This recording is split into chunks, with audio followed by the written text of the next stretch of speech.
이번 영상 설명드리기 전에 일단 감사의 인사를 한번 전하고 싶습니다. 제가 지금 시작한 지 이제 한 달이 좀 넘고 다양한 영상들을 만들고 있는데요. 그 영상들 중에서 62번 주식담보대출이란 불을 활용하는 방법과 관련돼서 썼던 이 영상에 홍석규님께서 저도 처음 봤습니다. 슈퍼땡스라고 얘기하는 기능이 있던데요. 이 기능을 이용해서 감사의 인사를 주셨습니다. 영상 잘 보고 배우고 있다고 말씀 주셔서 저도 너무 뿌듯하고, 제가 이거를 잘 못 봤어요. 그랬다가 나중에 뒤늦게 보고서 이렇게 보내주셔서 너무 감사하다라고 말씀드렸습니다. 앞으로도 더 좋은 영상 만드는 데 힘쓰도록 하겠습니다. 이번 기회를 통해서 다시 한번 인사드립니다. 감사합니다. 안녕하세요, 리스펙입니다. 이번 영상은 주식 투자 실전 노하우, 꼭 주식 투자라고만 볼 수는 없습니다. 금융 투자 관련된 부분일 수도 있는데요. 볼린저 밴드 활용법에 대한 내용들을 말씀드리려고 합니다.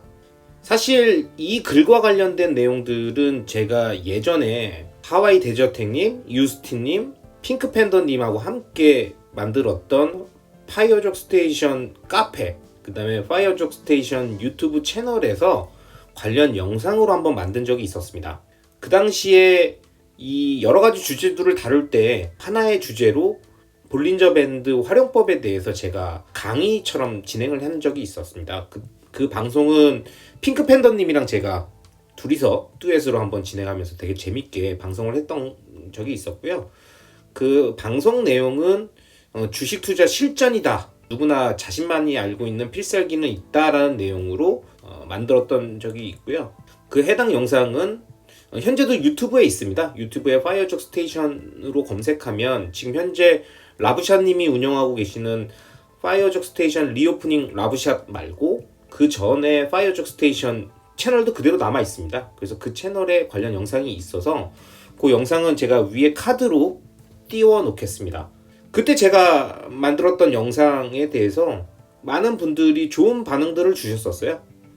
라브샷님이 쓰셨던 후기도 있었고, 그 다음에 파이어족 스테이션 카페, 지금은 라브샷님이 운영하고 계시는 파이어족 스테이션 카페에 하이프님이 쓰셨던 후기, 그 다음에 트윗에서 빈센트 로얄님이 말씀하셨던 그 피드백들도 있었습니다. 굉장히 좋았다라고 말씀 주셨고요. 이때 방송이 한 2시간 됐었나 보네요. 지금껏 볼린저 밴드에 대한 고정관념이 깨어지는 충격적인 경험이었다까지 이렇게 말씀을 해주셨는데, 아무튼 그때 그 최대한 주식 투자 초보분들, 그 다음에 볼린저 밴드의 장점을 모르시는 분들을 위해서 다양한 비유랑 개념 재정의를 해서 쉽게 설명했던 영상이었었습니다. 그래서 제가 이번 영상에서는 파이어족 스테이션에서 진행했었을 때 만들었던 영상에 사용된 이미지들하고 최근에 그 이후 진행되고 있는 상황들에 대한 업데이트까지 포함해서 향후 제가 볼린저 밴드에 대한 개념들로 설명해야 될 것들이 굉장히 많거든요. 그래서 그 내용들을 다시 리마인드하는 차원에서 2022년 6월 개정본 개념으로 한번 볼린저 밴드에 대한 내용을 빠르게 훑고 지나가도록 하겠습니다. 우선 저는 주식 투자를 2008년 3월부터 진행했었습니다. 2008년 3월, 이때가 언제냐면 글로벌 금융위기가 한창 올 때였습니다. 이 당시 저는 회사에 취업을 해서 직장 생활을 하고 있었는데요. 그때 갔더니 대부분의 사람들이 주식형 펀드를 하고 있었습니다. 지금은 모두 기억하실지 모르지만 미래에셋에서 만들었던 인디펜던스, 그 다음에 디스커버리라고 하는 펀드가 중국 관련된 펀드로 굉장히 높은 수익을 거두고 있었죠. 자고 일어나면 막 몇십 %씩 오르고 있고, 모두 점심때마다 그 펀드 수익률을 확인하고 있던 시절이었습니다. 근데 그때 제가 궁금했던 거는 코스피와 코스닥의 차이가 무엇인지 이런 것들을 좀 선배들한테 물어봤는데, 그 당시 아무도 이 부분에 대한 내용들을 잘 몰랐죠. 그래서 저는 뭔가 개념부터 좀 정확하게 잡고 시작해야겠다라고 시작하고 있었습니다. 그 당시 글로벌 금융위기가 오면서 정말 펀드가 반토막 났고 주식도 반토막이 났었습니다.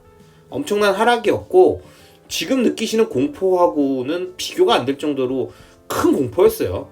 이 당시에 다들 휘청휘청하고 그냥 금융 자산 시장이 망가지는 게 아니라 실물 시장까지도 큰 위기가 왔었기 때문에 지금의 어떤 금융시장의 하락기하고는 비교할 수 없을 정도의 큰 공포감을 느끼고 있는 시절이었고, 이때 뭐 반토막이라는 이런 용어들이 굉장히 유행을 했었죠. 그래서 저는 뭔가 제대로 된 공부를 해봐야겠다라는 생각에서 차트에는 답이 있지 않겠는가라는 생각으로 뭐 차트의 기술, 뭐 차트 분석 무작정 따라하기, 뭐 이런 유의 유사한 채널들과 책들을 보고 공부를 했었습니다. 하지만 이런 부분에서 알려주는 기술적 분석은 정답이 아니었었어요. 그런 방황 끝에 저는 저의 주식 투자의 스승인 시골의사 박경철님을 만났죠. 박경철 선생님의 주식 투자란 무엇인가라는 이 두 권의 책이 사실 저에게 굉장히 큰 가르침을 줬었습니다. 1권 통찰편에서는 왜 주식 투자를 하면 안 되는지에 대한 이유들을 엄청나게 많이 쭉 길게 설명해 주셨고요. 2편 분석편에서는 그럼에도 불구하고 주식 투자를 하려면 이 정도의 기술적 지표들을 보는 방법들은 알고 있어야 한다라는 내용들을 설명해 주시는 내용이었습니다. 그 책의 결론은 이겁니다. 차트 분석엔 한계가 있다. 박경철 선생님께서는 이렇게 말씀하셨었고요. 그럼에도 불구하고 활용하겠다, 기술적 분석을 활용하겠다고 한다면 볼린저 밴드만이 쓸만하다라는 이야기를 하십니다. 뭐 그 책에서 노골적으로 그렇게 얘기하고 있지는 않지만 제가 느꼈던 포인트는 그랬습니다. 볼린저 밴드라는 거는 사실은 여러 가지 기술적 지표 분석 방법 중에 하나입니다. 그런데 볼린저 밴드냐 아니냐를 놓고 이야기하기 전에 일단 우리가 주식에서 분석하거나 아니면은 추가 매수를 하거나 매도를 하거나 매매를 할 때 뭘 기준으로 매매를 하냐, 뭘 기준으로 매수를 하냐는 겁니다. 이게 보시는 일반적인 차트 화면이죠. 5일선, 21선, 61선, 121선 뭐 이렇게 쭉 선 몇 개 그어져 있고, 이제 캔들 차트로 뭐 빨간색, 파란색 이렇게 선들이 쭉 있는데, 여기서 어느 타이밍에 매수를 하고 어느 타이밍에 매도를 해야 될지가 보입니까? 뭐 장기 투자자라서 매도를 하진 않는다 하더라도 매수를 하고 추매해야 되는 타이밍이 여기서 어딘지 보이세요? 이걸로는 알 수가 없습니다. 지금 보시는 화면은 테슬라의 2020년 3월 차트인데요. 이걸 보고 참 확인하기 어렵죠. 그렇기 때문에 기술적 지표에서의 핵심은 언제 사야 되는가에 대한 기준을 제시한다는 거예요. 기술적 지표가 갖고 있는 부분은 기준을 제시한다.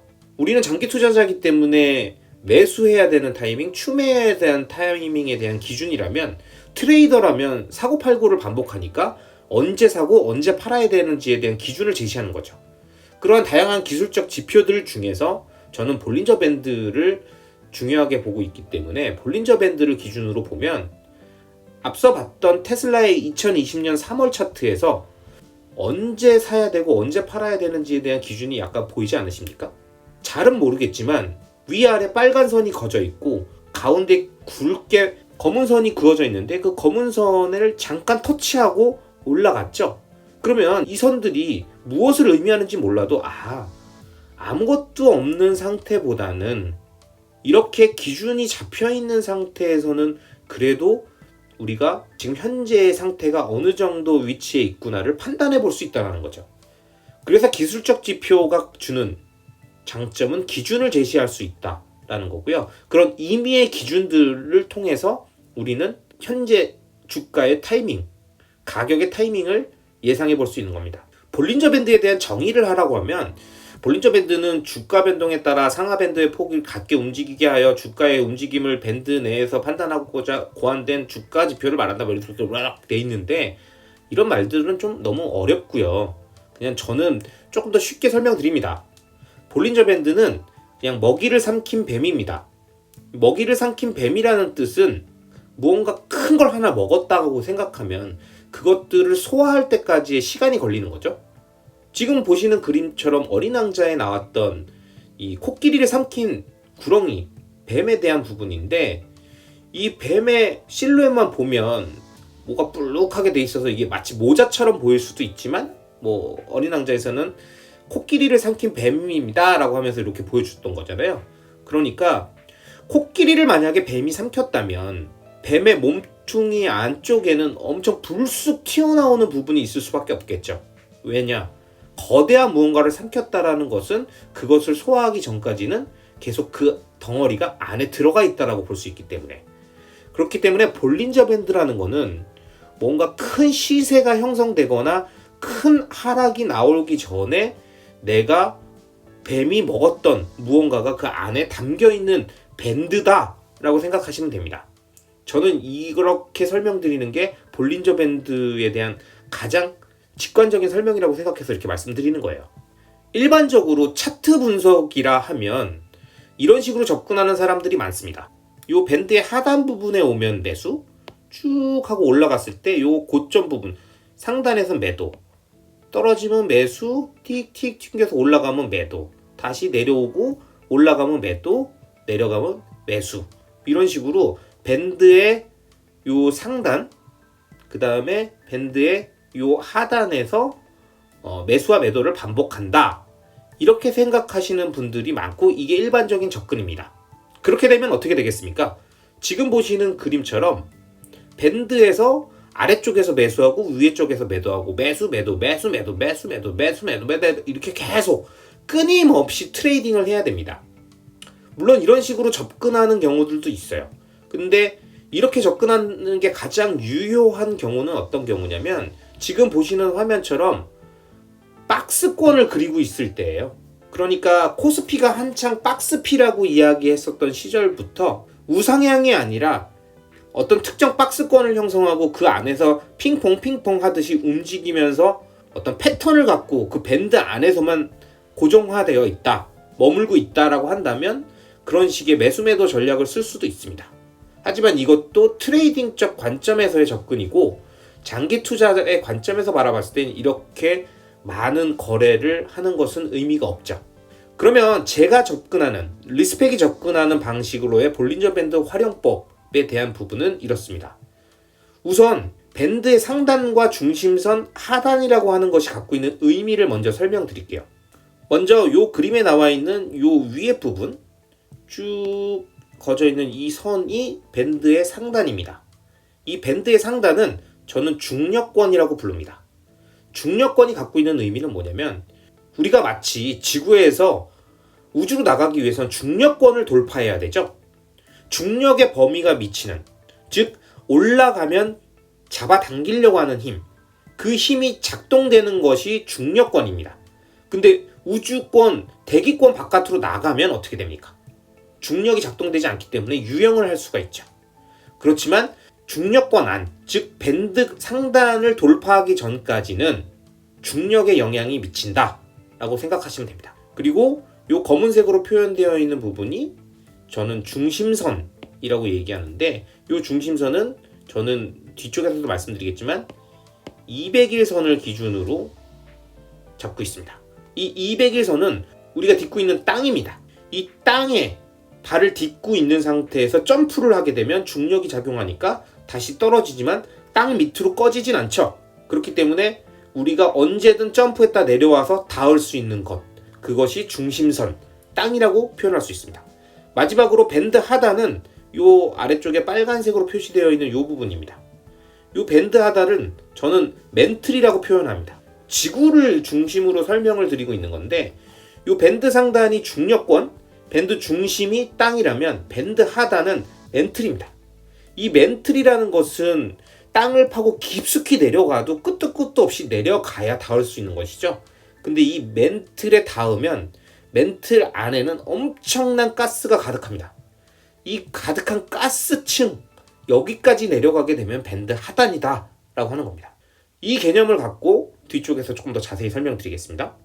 지금 이 그림은 픽토그램의 형태로 볼린저 밴드를 그려놓고 그 위에서 사람이 주가라고 생각하고 그 흐름을 표현하려고 한 겁니다. 이 빨간 선이 밴드고요. 밴드의 상단과 하단이죠. 그 다음에 이 부분이 땅, 중심선이라고 봅니다. 그러면 여기서 사람이 쭉 하고 점프를 했다. 그러면 어떻게 되겠습니까? 땅에서 점프를 높이 했으면 이 중력권을 바깥으로 벗어나려고 한 사람은 어떻게 됩니까? 전기가 즈즈 하고 자력이 작동하면서 중력권 밑으로 떨어집니다. 그럼 이런 식으로 하고 내려오죠. 그런데 내려오더라도 어떻게 합니까? 탁! 착지가 됩니다. 이렇게 착지가 되는 건 땅에 닿았기 때문이죠. 땅에 닿아서 착지가 되면 다시 점프, 그럼 슉 하고 올라가는데 또 다시 중력이 지지 하고 잡아 당기면 으아 하고 떨어집니다. 떨어져도 땅에 부딪히죠. 근데 가끔씩 땅에 너무 세게 부딪히면 땅 밑에서도 중력이 쭉쭉쭉 잡아 당기니까 어떻게 됩니까? 으악 하고 밑으로 밴드 하단 멘틀까지 내려갑니다. 근데 멘틀에 가게 되면 어떻게 된다고 그랬죠?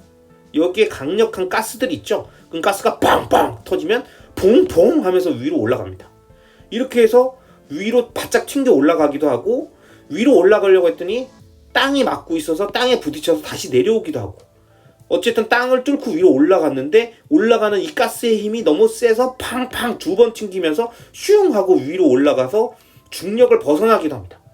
이 중력을 벗어난 상태에서 때론 엄청나게 강력한 이 중력이 작용하고 있는, 이 자력이 작용하고 있는 상태에서도 요 위에 중력권 밖에서 탁 안착을 하는 경우가 나오긴 합니다. 요 중력권 밖에서 이 밴드 상단에서 안착하는 요 상황이 엄청나게 중요한 상황입니다. 이 상황이 대세 상승을 표현하는 구간을 의미하기도 하는데요. 이 부분은 뒤에서 좀 더 자세히 말씀드리겠습니다. 지금 보시는 것처럼 테슬라의 2019년 11월에 있는 그래프를 볼린저 밴드 200일선 기준의 승수 2로 잡은 겁니다. 볼린저 밴드 세팅을 하다 보면 이렇게 위에 BB라고 표현이 되고 200이라고 써있는 게 200일선이라는 거고요. 이 중심선이 지금 200일선이라는 얘기입니다. 그리고 2라는 거는 승수를 이제 입력하게 돼 있는데 그 승수를 배수라고 보시면 되고요. 이게 2다라고 하는 겁니다. 그러면 상하폭으로 승수 2가 적용되어 있는 밴드가 이런 식으로 형성이 됩니다. 이렇게 밴드가 형성되어 있다고 생각했을 때 아까 제가 설명드렸던 것처럼 하단부에서 위로 올라가서 밴드 상단부에 지지를 받고 있는 요 노란색 원으로 표시되어 있는 부분과 같은 현상이 일어나게 되면 어떤 상황이 생기느냐, 모든 상황이 그런 건 아닙니다. 그렇지만 지금 보시는 그래프처럼 많이 하락하고 있다가 강력한 힘에 의해서 밴드 상단 위로 올라갔고 그 밴드 상단 위에서 강력한 중력이 잡아 당기고 있음에도 불구하고 내려가지 않고 딱 착지가 된 상태에서 또다시 상승하고 있다. 그러면 어떤 현상이 나타날 수 있냐? 지금 보시는 그래프에 나온 것처럼 정말 대세 상승장으로 갈 수도 있습니다. 지금 앞에서 보셨던 이 노란색 원으로 표시된 부분이 지금 여기 표시되어 있는 이 노란색입니다. 여기서는 굉장히 큰 어떤 변화인 것처럼 보이지만 사실 여기서는 이렇게 작은 변동폭이고 그 이후에 우리가 알고 있듯이 엄청난 일이 테슬라에 일어났죠. 이 그래프는 2020년 2월까지의 흐름이고 이 이후에도 테슬라는 큰 상승을 계속 이어갔었습니다. 그리고 그 상승 이후에 테슬라가 2020년 3월에 이렇게 하락했던 시점이 있죠. 이 하락 시점에 지금 원으로 표시해둔 부분은 뭐죠? 볼린저 밴드에서의 비유로 보면 땅에 닿은 부분 있죠? 200일선인 땅에 닿은 부분에 어떻게 해야 되느냐? 사실 장기 투자를 하고 매집해 나가시는 분들이라면 이 시점에 반등이 일어난다면, 그리고 반등이 일어날 걸 예상하고 투자하시는 분들이라면 이 부분에서는 매집을 하는 게 맞습니다. 왜냐면 하늘부터 떨어져서 땅으로 바로 내리꽂으면서 멘틀까지 내려가는, 즉 밴드 하단까지 내려가는 경우는 거의 없습니다. 추세가 살아있다면 이런 부분에서는 추가 매수를 진행하면서 기회를 가져가는 것이죠. 그리고 그 이후에 테슬라는 강력하게 상승을 해서 또 추가적인 시세를 만들기도 했습니다. 그 시점이 지금 보시는 이 그래프죠. 2020년 4월부터 2021년 1월까지 엄청난 상승이 있었죠. 이 엄청난 상승 이후에 2021년에도 지지부진한 흐름들이 보여졌지만 또 추가적인 상승이 있었습니다. 그 흐름이 2021년 5월에서 8월까지의 흐름인데 이때 당시에도 어떻습니까? 볼린저 밴드 중심선인 200일선 기준에 계속 지지받고 있었죠. 이렇게 지지받고 있는 상태가 되면 이 상태에서는 주가가 쉽게 빠지지 않고 있는 겁니다. 이렇게 땅에 계속 지지를 받고 있다면 이때는 다시 한번 추매를 할 수 있는 타이밍인 거죠. 그리고 그 타이밍 이후에 2021년 12월까지 쭉 위로 올라가면서 상승했고 그 다음에 하락하기 시작하는 흐름들이 이 동그라미 원을 그려놓은 부분에서 볼린저 밴드 상단을 이탈하면서 이때부터 이제 하락 구간으로 접어드는 전조 증상들이 좀 나타났던 것입니다. 그럼 지금까지 볼린저 밴드를 기준으로 테슬라를 예를 들어가면서 어느 시점에 이 보조 지표인 볼린저 밴드를 활용해서 매수와 매도와 같은 결정들을 할 수 있는지, 그 다음에 그런 것들을 판단하는 기준이 될 수 있는 볼린저 밴드의 장점들을 설명드렸던 거라면, 이어지는 두 번째 영상에서는 이 볼린저 밴드를 이용한 다양한 전략들, 그리고 그 전략들 중에서 어떠한 방식으로 저는 볼린저 밴드를 활용하고 있는지에 대한 부분들을 구체적으로 설명드리도록 하겠습니다. 이 내용이 다소 길다 보니 두 편으로 나눠서 영상을 제작하게 된 점 양해 부탁드리고요. 그럼 이번 영상은 여기서 마치도록 하겠습니다. 이어지는 영상도 시청 부탁드리면서 영상이 마음에 드셨다면 구독과 좋아요, 알람 설정 부탁드리겠습니다. 감사합니다.